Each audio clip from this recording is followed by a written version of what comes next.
I won't go back to work tomorrow. I don't care what Jack says or how much he threatens to tell my probation officer. I will not hear the way my co-workers laugh at me. They tell me it's nothing, but they didn't see it. They haven't seen the spot, like I did today. Yeah, I did time. I'm not proud of it, but I'm not going to BS anybody and tell them a lie. I got a little too drunk one night and assaulted someone in a bar. It was my first offence, and I did my 2 years without much hassle. Hell, they even let me do my last year at work release so I could keep paying my parents' mortgage for them. I work construction, so it was a good fit. They set me up in an outfit, they had me doing drywall and laying flooring, and I worked with a crew I got along with. It was a sweet gig, and it was a gig that I was told I could keep after I got released. When the day of my release came, I told them I would see them in a few days and rejoin the real world. That had been the night my dad had suffered a stroke. It was a bad one.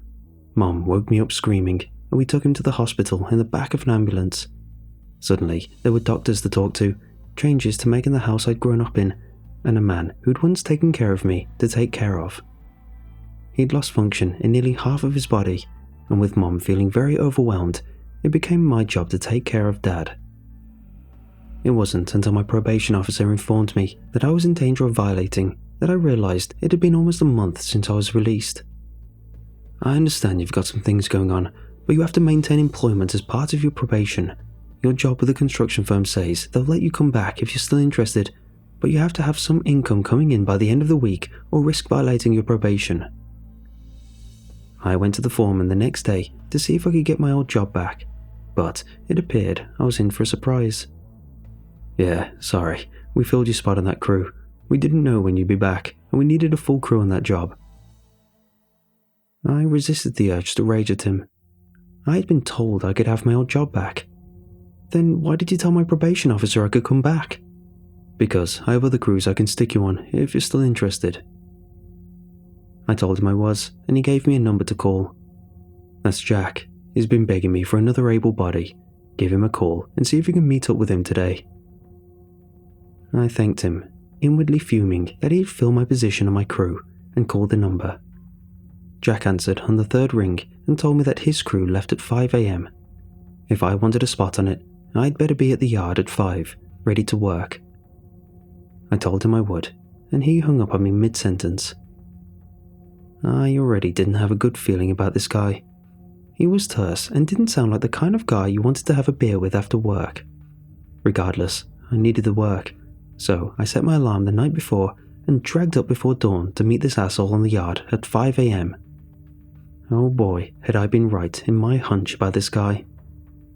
Jack was one of those average-sized dudes who thinks he's a giant, the kind of guy who gets their ass beat in prison. He wore jeans and a sleeveless t-shirt with a gold chain that hung down to his thick chest hair. His hair was held into place with enough grease to change the oil in my car, and I saw him single me out the second he showed up.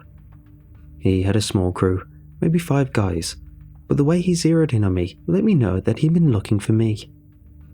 Well, you actually showed up. Rick may speak highly of you, but I'm not just going to drop somebody down so some ex-con can have his job. You'll be cleaning the job site until I'm convinced you're not going to show up high or dip out in the middle of the day. If that's not okay with you, then go tell your probation officer to send you back where you came from. He turned and walked away, the crew piling into his truck as I just stood there in stunned silence. I had to remind myself how much I needed this job before I piled in the back and we left for the site. I had to remind myself that Mom and Dad needed me home and not in prison a lot over the next few hours. We pulled up outside this dumpy-looking house in the suburbs just as the sun started to come up over the horizon. It was an old 2-story with a peeling exterior and a yard that looked like it had last seen a lawnmower when Bush was in office. They had made a pathway up the walk so they could bring their tools in, and a big metal dumpster created an island in the grass where they had set it. Jack collected us on the porch so he could give us our assignments. The old house was being renovated so the company could flip it, and he set several of us to ripping up the carpet. After assignments were given, Jack and 3 others went upstairs to assess the damage. I was set to pulling the carpet in the downstairs living room. It was a dingy little room with a pair of small windows that reminded me of eyes. The carpet was disgusting, covered in hair and crumbs and tacky with something like old soda. It was sliding on my gloves when someone threw a crowbar onto the floor and walked off. "Hey, aren't you going to help me?" I asked, but the guy who tossed the crowbar just shook his head. "We each get a room. This one's yours, so get to it." Then they left me to pull carpet in this big dirty room by myself. The living room wasn't huge, but it was still a lot to ask of one person. I pressed the crowbar in and pulled the carpet away from the wall, not bothering to be gentle. The drywall was going to be ripped out next, and I suddenly wondered why they were pulling the carpet out first. I shrugged. I wasn't the boss here, so I guess I'd just have to do as I was told. That was the first time I noticed the spot. It was in the corner of the living room, a big water stain that seemed to take up 2 walls and went through the crack in it. It was about the size of a basketball, the water spot looking like it would be wet if I touched it, but it kind of freaked me out for some reason. As I worked, I could almost swear it was moving, just a little, and I got that feeling like eyes on the back of my neck. You know the feeling, the one that makes your hair prickle up, the one that makes you think you're being watched. I tried not to let it bug me, but it was like I could feel that spot as I worked. The carpet work didn't take long, and an hour later I had it rolled up and ready to haul out. I looked around for help, but the others were still hard at it, or at least pretending to be. I could see 3 more sitting around smoking or chatting for every one guy working. When I asked them to help me get my carpet out to the dumpster, they just scoffed and waved me away. I couldn't move it by myself, and so I just left it in the living room and went to look for more carpet to pull. It seemed that my fellow workers weren't as diligent as I was, because there was still carpet in 3 rooms that needed pulling. I sighed. This was clearly going to be my life for a while, and I set to work pulling the carpet and getting it ready to haul out.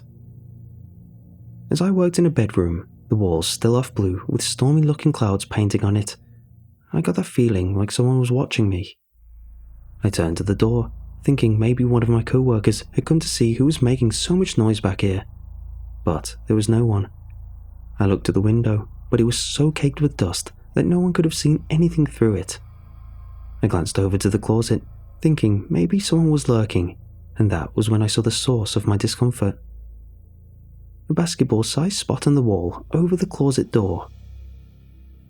I tried to convince myself that it was nothing. It was just a water spot after all. The house was probably full of them, and I just happened to have found 2 that looked alike. I kept working, pulling up tack strips in places, but I still felt that funny feeling that something was watching me. As the carpet rolled up, I began to push it towards the door, sending up puffs of smoke as it thumped over. As I pushed, I couldn't help but glance at the spot. It was still there, hanging over the closet door, seeming to watch me as I worked. I turned to look at it squarely, and gasped as I noticed a large white hole in the middle of the spot, like an eye floating in a puddle. I ran out of the room then, bumping into another worker as I beat a hasty retreat. "There you are," he said tersely. "We've been looking for you. Come help us move this carpet." I was more than happy to oblige, and had almost forgotten about the spot, until after lunch. We spent the rest of the morning hefting the carpet, pulling the rest of the carpet, and assessing the work for tomorrow. I didn't think about the spot much. People being around me made me feel a little crazy about being afraid of it, but as we worked, I could swear I saw it again and again. The walls were covered with stains, the pipes were likely bad, but this one was definitely the same spot. The white circle was gone, but I still found myself looking for it when I went into a room. The guys in the crew must have noticed because they started making jokes about how prison had made me jumpy. "He's got to check all the corners when he comes in to make sure no booty bandits are lurking," a big slovenly one in overalls would say, and they'd all laugh like it was the funniest thing they'd ever heard. If I didn't need this job so bad, I'd have made something of it. We moved upstairs eventually, finding 2 bedrooms and a bathroom up there, and by 5 o'clock we had all the carpet out of the house and in the dumpster out front. Jack came in the truck, handing out paychecks and thanking the guys for their hard work. When he came to me, he handed me the check grudgingly, scowling the whole time and holding it when I tried to take it from him. Tomorrow, I expect to see some real work out of you, not just half-arsing it like you did today." I took the check and walked off. I'd find my own way back. The next day was a little better. Jack said the drywall would be next, and then he and his cronies disappeared out to the truck while the rest of us worked. We all started tearing out drywall, dust and nails flying, and I meant to swing my hammer into that spot extra hard when I saw it. To my disappointment though, the spot never showed up. I'd seen it everywhere yesterday, seen it in every room at least once, but today it was absent. We spent the next day tearing out drywall and cleaning up after ourselves, and when 5 o'clock came, we packed up and went out to be laid. Today had been better. Nothing builds camaraderie like hard work, and I found myself joining in on the jokes and conversations that happened in the group. We were covered in drywall dust as we walked out that day, laughing about how Tony had been scared by that rat when he busted into the drywall in the laundry room. Jack looked at them coldly, affronted that they had accepted me so easily. He handed my check in silence, and I piled into the back of the truck with the others. The next day was the last day I'd work with them. We spent that next day hanging drywall in the downstairs. Between the 10 of us, we worked diligently and quickly. The drywall went up a sheet at a time, something I was pretty good at, and I was glad to see it cover the hollow studs and the newly blown-in insulation. We marked a few spots where the beams were rotten, but the pipes actually looked pretty good, as did the electrical. I began to wonder what had made the spots I kept seeing. They looked so wet, but I pushed it out of my mind as I worked beside my newfound companions. By 5 o'clock, we had done most of the downstairs, and we'd have the rest finished tomorrow so we could move upstairs. When I walked out onto the porch though, I realised I'd forgotten something. I'd laid my dad's watch on the counter, not wanting it damaged while we were working, and I'd forgotten about it. I grabbed my check and turned to go back into the house. Jack scowled at me as I walked off. "We're leaving," he called out to my back, but I waved him off. "If you're gone when I get back, I'll just find my own way." I wasn't about to leave my watch here overnight. I went to the kitchen and checked the counter, but found nothing. It was powdery with dust from today's work, and I thought I could see an indent where the watch had been, but I could find no watch. I began to look around, hoping it hadn't found its way into someone's pocket, when I looked into the living room and saw it sitting dead center of the debris-riddled floor. I took a step, but something brought me up short. A little tickle in the back of my head told me that this was a little too convenient. It was like a trap baited and waiting for an unlucky animal to blunder into it. I shook it off. I wanted my watch, damn it, and I wasn't going to abandon it because I had a hinky feeling. I bent down to get it, wrapping my fingers around the cold metal, when I saw something out of the corner of my eye. It was a pulsating, sludgy something, and it looked to be marring the new drywall. I looked up, exasperated, figuring that someone had put a nail through a pipe at some point today, but what I saw drew me up short. I was left half-bent, filled with fear, as I saw the oozy, black spot seething on the new drywall. It was bigger than a basketball now, its inky depths seeming to beat like a heart, and as I watched it, I could see 2 white circles materializing out of the soup. They rolled around like lost eggs and finally came to rest in the middle of the sludge.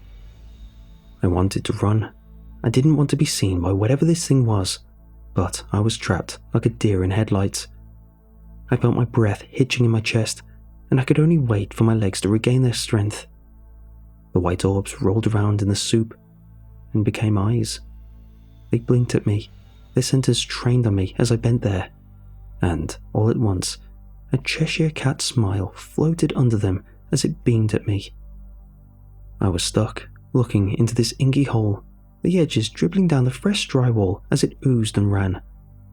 Suddenly, I was sure that a part of the darkness was ahead with eyes that were looking out at me from whatever inky void it inhabited, and maybe with hands that wanted to pull me into that dark hole. As if it had read my mind, I saw dark hands grip the edge of the spot, trying to pull itself out and enter my world. It never lost eye contact as it pulled itself into our world, and I could see the vague outline of its head as it came free from the spot with a placental pop. That was all I needed to see. Suddenly, my legs were moving in overtime, my heart was racing like a steam engine, and I was out the door and slamming it behind me before I could quite remember how I had gotten to the porch. Even though the blood pounding in my ears and the rubber of my sneaker pounding on the wooden floor had dominated my hearing, there was one sound that I will never forget. I may not be able to remember how I came to be on the porch, heaving and gasping for air, but I do remember the sound I heard just before I threw the door open and was free. It was a plop and a splatter, similar to a bucket of paint being emptied on the ground. I ran home, calling Jack as I took off up the sidewalk. He picked up on the second ring. "I'm not coming to get you. I told you that I was... Jack, you've got to get someone back to the site. There's someone there." "Who?" Jack asked, and I could hear his skepticism. "If this is some kind of goof, I don't get it." I told him how I'd gone back for my watch and I'd seen someone skulking around the site. I didn't tell him about the oozing hole in the wall. He'd see that. However, I did tell him that I thought the guy might be on drugs, so he should be careful. He was banging his fists on the drywall, so I booked it. I finished, trying to keep it believable. The crew was just starting to warm up to me, and I didn't want them to think I was a nut job. "Jesus Christ, I thought you ex-cons were tough. I'll go have a look. Just stay home, and I'll let you know what I find." That was an hour ago. Since I got home, I've been in my room, waiting on him to call, and I decided to write this while I waited. When I opened my laptop, though, my desire to write the story became all the more prevalent. Because, as I slid it open, I caught a glimpse behind me, and realized that I'll be fortunate if I have time to finish this tale. I saw a basketball-sized hole reflected on the screen as the title screen came up. I got up, locked the door, and moved my writing to the living room. I don't know if the locked door will stop whatever may come out of that dribbling hole, but I do know that it may give me enough time to finish this before it breaks the surface. Keep your eyes peeled for water spots. You never know what might come slipping out.